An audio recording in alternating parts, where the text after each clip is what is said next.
Dok, maayong hapon na Dok no. So, Dok, mangutan na lang tami Dok. Pila may kantidad ani maong barangay health station Dok nga gitukod karon dani sa barangay Ulaliman Dok. Okay, kaning ato ang Barangay Health Station, ma'am, isa ni siya ka-project sa Department of Health, no? Under sa Health Facilities Enhancement Program nila. This was initially started in 2022, ang program then completed late last year. So, kani siya nga project, ang total cost ani niya is 1.7 million ang kantidad. So, appeal na ang interiors ani niya, no? Itong mga gamit sa sulod. So, karon ang ato ang turnover ani isip kita man ang usa sa tulo ka barangays nga recipient sa DOH ani. So, ang duha is ang Mulugan ug ang Kibunbon. So, kani karon ang second nato nga health center nga gi-turnover. So, naa ato ang mga barangay officials, ang atong city engineer naa, ato ang representative ni Congressman Bambi ug sa province, and at the same time ang DOH nga mao ay nag-grant sa project. Sir, sa pag-turnover ba sa maong barangay health station, aduna boy mga tambal nga iakip pag turnover, sir? Okay, yes ma'am. Ang atong barangay health station, aside sa building, naapod ni siya corresponding nga mga health personnel. So naatay midwives, naatay nurses, and then ako as the assistant city health officer, I roam around the whole of El Salvador nga mag-conduct og clinic.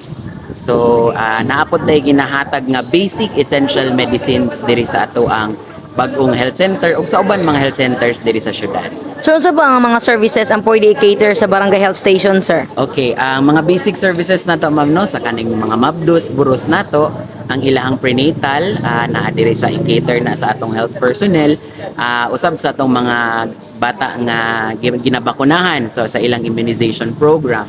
And of course included ana ang ato ang mga pag-clinic nato, so IMCI kanang mga basic nga sipon, ubo, so matambalan na diri sa ato ang health stations. O kanang sa program nato karon nga hypertest para na sa mga hypertensive and diabetic nga mga patients na agya po'y serbisyo nga available diri sa ato ang health station. Sir, kung kinahanglan magtambal ang mga taga-barangay Ulaliman, sir, matagaan ba sa itong barangay health station? Yes ma'am, sama sa akong giingon, na ay available nato nga mga basic lang gid hinuon ma'am.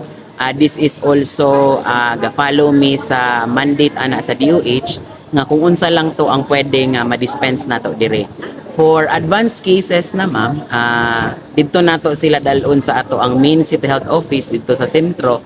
Naa po didto tulo mi ka book doctor didto everyday, and at the same time kompleto ang ato ang tambal. Okay. Sir, so basin na kay mensahe no ilabi na sa mga taga-barangay Ulaliman nga doon na nagid sila barangay health station karon, sir. Kay parang pud nga kung naa sila problema sila panglawas, makadangop na sila dito sa sir no sa barangay health station. Okay, sa ato ang mga kaigsuunang tagnipanon nga naa diri gapuyo sa Barangay Ulaliman, ako among una pasalamatan sa inyong commitment sa health, no. Gani ma'am, ang mga katawhan nato sa Barangay Ulaliman, taas gid ang health seeking behavior nato.